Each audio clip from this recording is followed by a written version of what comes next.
Assalamualaikum warahmatullahi wabarakatuh. Berjumpa lagi dengan saya Sarifa dengan NIM 72114190034.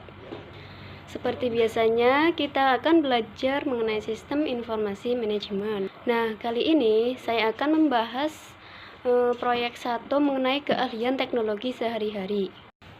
Yang pertama adalah sistem operasi. Sistem operasi merupakan perangkat lunak sistem yang bertugas untuk melakukan kontrol dan memanage perangkat keras serta operasi-operasi dasar sistem, termasuk menjalankan perangkat lunak aplikasi seperti program-program pengolah kata dan perambahan web.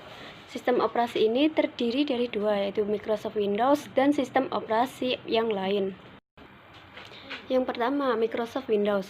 Microsoft Windows adalah sistem operasi yang paling populer untuk mikrokomputer. Nah, versi sistem operasi Windows yang baru untuk PC adalah Windows XP. Microsoft telah mengumumkan bahwa sistem operasi yang berikutnya adalah Vista, yang diluncurkan pada tahun 2006. Microsoft mengeluarkan paket-paket layanan untuk sistem operasinya.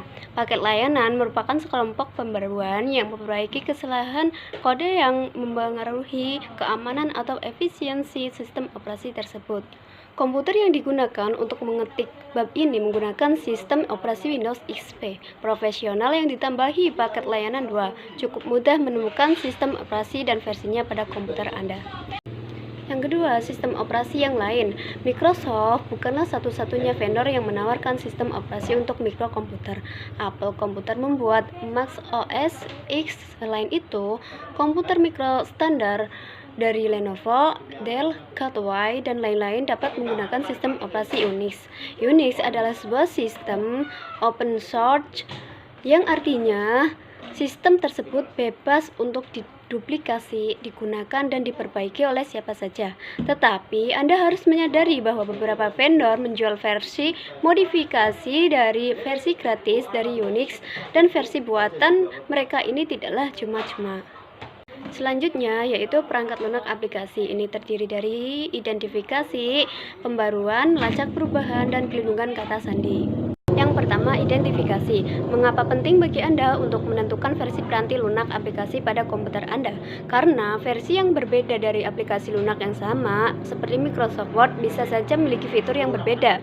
Sebagai contoh, Word 2003 memiliki fitur untuk memantau perubahan-perubahan pada suatu dokumen Word. Salah satu alasan mengapa banyak organisasi besar berusaha untuk menstandarisasi peranti lunak aplikasinya dan versinya adalah untuk meyakinkan agar semua orang di dalam organisasi tersebut mengerjakan dokumen yang dapat bekerja sama dengan baik, kompatibel satu sama lain. Nah, yang kedua ini pembaruan. Seperti halnya Anda dapat memperbarui sistem operasi, Anda juga dapat memperbarui aplikasi. Kunjungilah situs web Microsoft dan pilih Office Update. Sebagai alternatif lain, jika Anda sedang buka Word, Excel, PowerPoint, atau aplikasi Microsoft lain, Anda dapat mengklik perintah Help diikuti dengan subperintah Check for Updates. Kebanyakan pembaruan aplikasi akan meningkatkan efisiensi operasional aplikasi tersebut. Beberapa dari pembaruan ini dapat memecahkan masalah-masalah keamanan, namun pembaruan jenis ini tidak seiring pembaruan keamanan untuk sistem operasi. Kebanyakan orang tidak memperbarui peranti lunak aplikasi mereka dan mengandalkan pembaruan sistem operasi untuk mengatasi masalah-masalah keamanan. Yang ketiga yaitu melacak perubahan. Fitur track change telah disebutkan lebih awal. Banyak manajer dan profesional bekerja dalam tim virtual di kantor yang berbeda pada zona waktu yang berbeda. Dan mereka saling bertukar dokumen Word dan lembar kerja Excel yang menggambarkan kerja tim. Adalah penting untuk mengetahui anggota tim mana yang membuat perubahan dan pada waktu kapan. Perintah tools diikuti dengan subperintah track change akan menghidupkan fitur ini. Fitur ini dapat dimatikan lagi dengan mengklik tools dan track change. Perubahan akan dicatat dalam bentuk kecil di sebelah teks Word. Di Excel, sel yang berubah akan ditandai, dan ketika mouse digerakkan di atas sel tersebut, sebuah jendela pop-up akan mendeskripsikan perubahan tersebut. Versi terkini PowerPoint 2003 tidak memiliki fitur track change. Nah, yang keempat ini adalah perlindungan kata sandi. Para manajer seringkali menyatakan sebuah lembar kerja atau dokumen pada sebuah email. Karena email sering ditarget oleh hacker, manajer mungkin perlu menambahkan proteksi kata sandi pada lembar kerja Excel, dokumen Word, atau presentasi PowerPoint. Kejadian yang sering terjadi dibandingkan hacker memasuki email Anda adalah penulisan alamat email yang salah dan berisikan informasi sensitif yang dikirim ke orang yang salah. Kata sandi dapat diberitahukan kepada rekan kerja melalui telepon atau melalui cara lain selain email itu sendiri. Dengan cara ini, meskipun dokumen tersebut salah sasaran atau dicuri hacker, akan sangat sulit bagi orang tersebut untuk melihat atau lembar kerja tersebut. Jika Anda membuat kata sandi untuk dokumen, lembar kerja, atau presentasi, Anda harus mengingatnya. Enkripsi kata sandi cukup kuat, dan jika Anda tidak dapat mengingat kata sandi tersebut, Anda dapat kehilangan dokumen tersebut untuk selamanya. Virus dan spyware.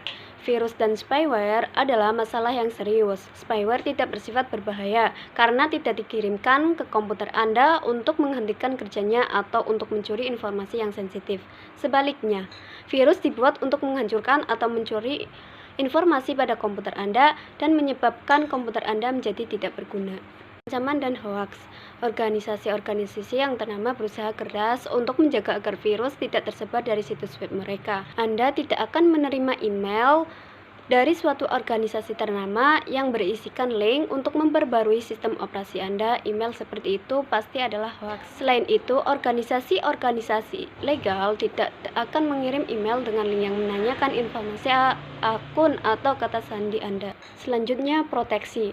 Tidak ada alasan untuk tidak memasang antivirus dan anti-spyware pada komputer Anda dan tetap menjaganya agar selalu baru.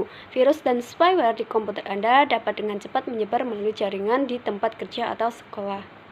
Nah, proteksi ini terdapat 3, yaitu proteksi komersial Norton, proteksi grafis Grishoffice, dan adware. Kemudian email, terdapat 3 bahasan. Yang pertama, implikasi di tempat kerja, yang kedua, etiket email di tempat kerja, dan yang ketiga, akun email pribadi.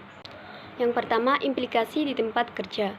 Hampir setiap email yang pernah Anda kirimkan mungkin tersimpan di suatu tempat. Email melewati banyak server pada perjalanannya dari pengirim ke penerima.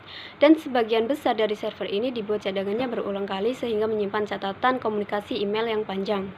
Ini merupakan satu alasan mengapa jaringan dapat diandalkan, karena jaringan memiliki cadangan sehingga dapat cepat pulih dari masalah dan mengirimkan ulang komunikasi yang hilang. Yang kedua, yaitu etiket email di tempat kerja. Kebanyakan orang dapat mengekspresikan diri mereka lebih baik dari percakapan langsung dibandingkan melalui komunikasi tertulis. Sebagai contoh, bercanda atau menggunakan ungkapan sarkastik adalah beberapa hal yang sulit dilakukan dalam percakapan langsung karena pesan-pesan email dapat bertahan dalam waktu yang lama dan dikirimkan pada ruang lain. Penting bagi Anda untuk berkomunikasi dengan jelas dan sopan dalam email Anda. Dan yang ketiga, yaitu akun email pribadi. Kebanyakan orang biasanya berpikir bahwa jika mereka menggunakan email pribadi seperti AOL pada komputer mereka di tempat kerja, maka email yang mereka kirim dan terima akan bersifat pribadi. Hal ini salah. Jika Anda menggunakan sumber daya organisasi Anda, peranti keras atau peranti lunak maupun jaringan komunikasi, maka organisasi tersebut berhak untuk mengawasi email. Cukup sekian pembahasan pada materi hari ini, kurang lebihnya mohon maaf. Wassalamualaikum warahmatullahi wabarakatuh.